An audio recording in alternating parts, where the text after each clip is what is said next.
Жумадыл Акматов, Бишкек Тоо-Кен колледжинин 2-курсунун студенти. Каарманыбыз өзү окуган окуу жайдын намысын коргоо максатында Кыргызстанда алгачкы ирет өткөрүлүп жаткан жаш геологдордун олимпиадасына катышуу үчүн командасы менен келген. Ал мындай спорттук иш-чарага биринчи жолу катышып жаткандыктан толкунданып жатканын да жашырган жок. Себеби окуу жайдан кездештирбеген геологдордун ишине керектүү шаймандарды мындан көрүп отурам дейт. Биздин окуу жайда жана бир жыл соревнованияга биринчи жолу келдик, практика жүзүндө көрүүгө. Буга чейин эч кандай. Буга чейин келген эмеспиз. Бирок башка командалар жана Россияда, Казакстанда болгон эмелерге катышып келишет. Алар барып бизге угулган эмес, бирок башкалар барып катышып келгендер бар, международный эл аралык эмелерге, деңгээлге чыккандар. Анан силер бул теория жүзүндө буларды баягы универден кылчыңар белеби мындай иштерди?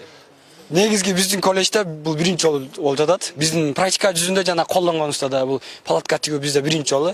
Алгачкы ирет өткөрүлүп жаткан геологдордун олимпиадасына катышуу үчүн Кыргызстандын Булуң бурчунан 5 команда келишкен. Алар тоо коюнунда 5 күн катары менен болушуп, геологдордун жашоо шартын жакындан таанышат. Ошону менен катар Тоо-Кен адистери колдонгон техникалар менен иштөөнү өздөштүрүшөт. Деген мынакей Тоо-Кен тармагында 12 дисциплина бар да. Ошо бүгүн көрөсүңөр, бул деген биринчиден баштайт кантип геолог талага келгенде кантип полевой стоянканы коет да.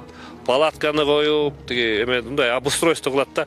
Андан кийин бүгүн болот соревнование по технике безопасности. Сөзсүз өтүш керек биринчи техника безопасности. Биз деген кандай ошо, анан бул деген геологический разрез, геологический маршрут болот, гидрогеологический будет, анан радиометрия. Бул деген Тоо-Кен эмеде геологияда 12 дисциплина бар да.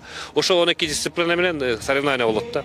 Кыргызстан тоолуу аймак болуп саналгандыктан ар качандан бир качан Тоо-Кен адистиктерине болгон суроо талап күч. Ошол себептен иш-чаранын негизги максаттарынын бири жаш өспүрүмдөрдү бул тармакка шыктандыруу болуп саналат. Сиздин сурооңузга жетишсиз. Себеби дегенде дагы айтам, жана биринчи менимче жообум ушуга таасир берет го дейм. Элестеткилечи, эгерде 10 эмес эртең 100 ген иштесе, анда биз кайдан кылабыз?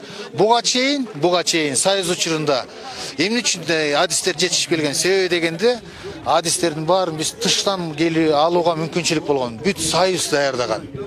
Азыр дүйнө жүзүндө 800 университет бар, ушул Тоо-Кен тармагын адистер даярдайт. А Кыргызстанда бир эле университет бар. Тоо коюнунда өтүп жаткан таймаштардын жыйынтыгы 16 сентябрда белгилүү болот. Жеңген командаларга атайын кызыктыруучу сыйлыктар да каралган. Белгилей кетсек, кошуна Казакстан жана Орусияда жаш геологдордун олимпиадасы эл аралык деңгээлде өтүп келет.